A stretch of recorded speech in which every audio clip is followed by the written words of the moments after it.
I said salute to the untouchable True School Sports Empire. That's Taking right, over the untouchable. not only the South Florida boxing scene, but the worldwide boxing scene. It's personal between me and you, and I'm going to do you some serious harm, you big stiff idiot.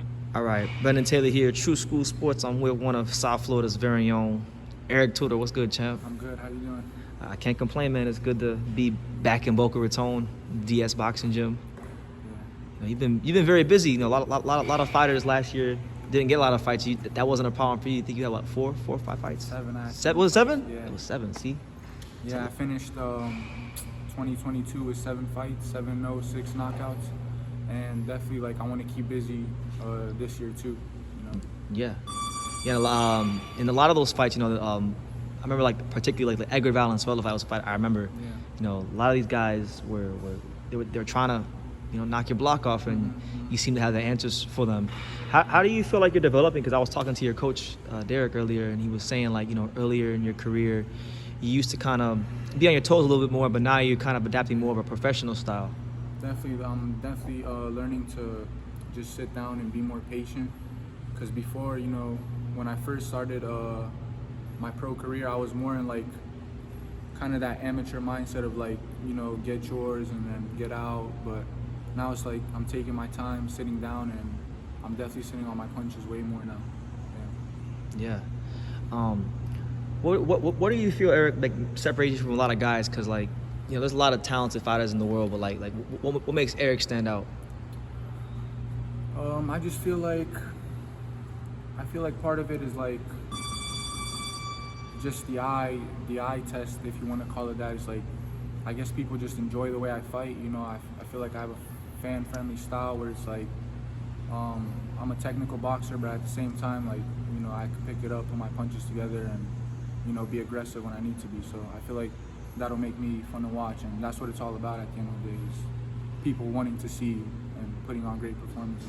No, absolutely, and not just that. You know, I'm around a lot of fighters, and you know, over the years, you know, you can kind of tell which fighters enjoy the sport and kind of just are just there. You know, you seem to be one of the guys that like you're not really about the talking, about the action. You enjoy the process of getting ready for a fight and fighting. Yeah, you know, I don't know, it's just what I do. Like I was talking about it with Bernard Hopkins earlier in the fighter meeting. In one of the fights, he was like, do you mind fighting on a little show with like no people? It's like, it's all the same to me. Like, you know, this is just what I do. It doesn't matter to me. So I just enjoy it. I enjoy the sport for sure. Okay. And I enjoy being in the gym. You mentioned Bernard Hopkins. You know, every time you find one of these Golden Boy shows, he seems to really like have taken a liking to you. Apart from the fighter meetings, have you had a conversation with him at all, like Bernard? Yeah, you know, we talked after the fight for a little bit. You know, he congratulated me, but it's just crazy because that's someone I used to watch on TV. You know, I used to see like HBO best moments and, you know, legends and stuff. So to see Bernard like giving me praise is a crazy feeling. Yeah. He said, I think it was the Valenzuela fight, one of the fights. He said, one thing I like about Eric is that like he doesn't really like talk. You can barely get him to talk. You know, he really just wants to fight. So that it seems, you know, when you get a compliment like that from him, I'm sure it's a good thing. Yeah, you know, I just want to be known for my skills only. Like, if it can't be that way, then so be it. You know, I'm not worried about it. Like, I want people to know me for being a good fighter at the end of the day, not anything else. Well, that's like really refreshing to hear, because a lot of fighters get caught up in like being a social media, you know, star and selling them tickets, which is, you know, it's important to sell tickets, but like, you know, you care about the substance. You know, I'm definitely not against it. Like, you know, that's definitely something I have to work on. I know that, but yeah, at the end of the day, it's like I feel like everything will just come at the right moment. And right now, I like the path I'm on.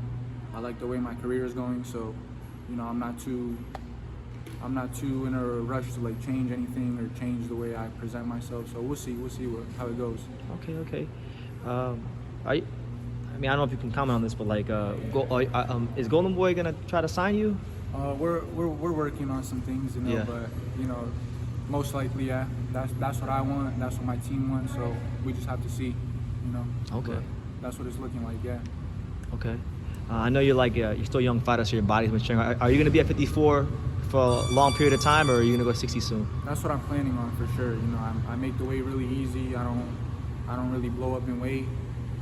And yeah, I'm gonna stay at 154 for a while. You know, unless I have some crazy like growth spurt, but no, 154 is the weight for me. Yeah, there's a lot of talented fighters in that weight class. Yeah. For sure. You know, I have to like. I'm still looking forward to like growing in the weight class really, because I had a lot of people tell me that, you know, maybe you can make 147. You're kind of like skinny, but you know, I'm tall, and like I'm kind of like I'm filling in right now. I'm getting stronger, so you know, after this year, I'll be way more confident in like my physical abilities at the weight class. Okay. You know, with you being at 54, you know, and you know, you being from South Florida, there's another South Florida 54-pounder, Xander Zayas. Maybe that fight that could happen down the road. Maybe, you know, I'm open to anything. So you know, Yeah. I'm just gonna keep doing what I'm doing, and then if our paths cross, you know, so be it. Make it happen. Yeah. Yeah. You don't really care who you fight, do you? No. No. I don't. So there's no sense to me asking you about other guys in the weight class. Yeah, it's like I don't really prepare for anyone in a certain way. It's like I try to be as well-rounded as possible. So I want to be ready for anything an opponent brings at me on that night. You know, that's the main goal, is to be very Well-rounded. well-rounded, adjustable. You know, so whoever they put in front of me, I'll be ready. Okay. Apart from yourself, other than like, are there any other fighters in boxing right now that like get you excited, like to watch fight? I know we got Tank this weekend. Yeah, You know. I'm a big boxing fan in general, so I like to tune in all the fights. You know, I like watching it, but yeah, like you said, I definitely like Tank. I like Gervonta Davis for sure. There's a lot of other fighters. Like I like watching boxing in general.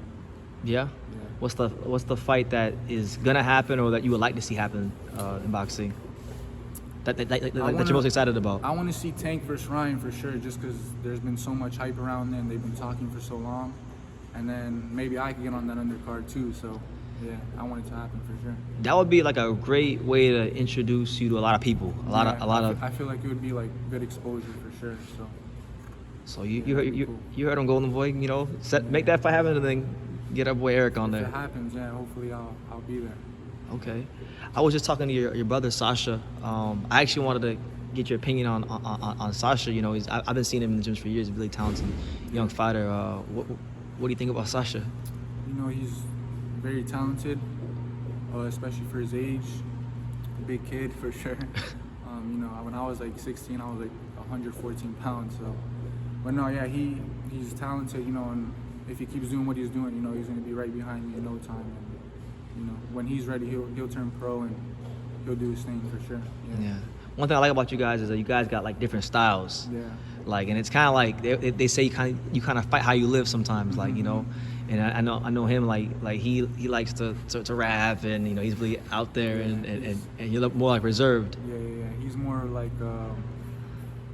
like a character for sure. Yeah. More outgoing, but yeah, you know, we're just kind of opposites, but we get along well, and you know, we train every day together. So, you know, he picks up things from me. You know, boxing wise, I give him tips every now and then whenever I can. We'll spar, so it's good. It's good that we have each other and we both box, because I feel like we push each other. It's a good support system. Yeah. You been getting any like top sparring recently? I've been sparring, you know, the guys at the gym, and I'm actually just coming back now from my last fight, just getting back into camp. So we're definitely going to be looking for some sparring soon, because I'm getting ready for my next fight in February or March.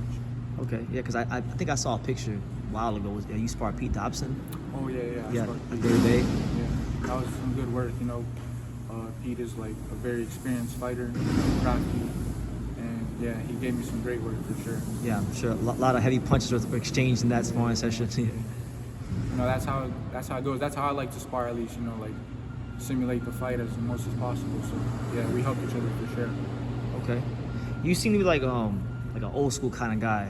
I know you mentioned like Bernard Hopkins, but any other old school fighters you watched that you like? I definitely had a little phase where I was watching De La Hoya a lot. You know, not just because I'm That's crazy. not just because I'm talking to Gordon right now, but I really did like De La Hoya. Who else? I know I watched some older fighters. And I can't think right now. But I did used to watch like I wouldn't say older fighters, but one of my favorite like generations of boxing was like the early 2000s, 90s, you know. So that. that's like Shane Mosley, Yeah, Oscar De La exactly, Hoya, exactly, Pernell exactly. Whitaker, Yeah, those guys. Yeah. Yeah, that was those are like the fights I find myself watching the most for some reason. I just think that was a good era for boxing. No, it was, you know, and the thing is too, the production value was good. You know, you go too far back and then the film, you know, gets grainy and. Yeah. Okay. Well, listen, Eric, I don't want to hold you up too much longer because I know you want to go. But is there any final message you want to give to the boxing world about yourself? You know, just stay tuned. 2023 should be a big year if everything goes well, and you know, I want to make myself known as one of the top prospects by the end of the year. So, you know, just stay tuned for me. Well, there you have it. One of the top prospects in boxing, Eric Tudor. Thank you for talking to True School Sports. Thank you for watching another video on the untouchable True School Sports Empire. For more great boxing content just like this video, click right here and make sure you subscribe. Much love from sunny South Florida.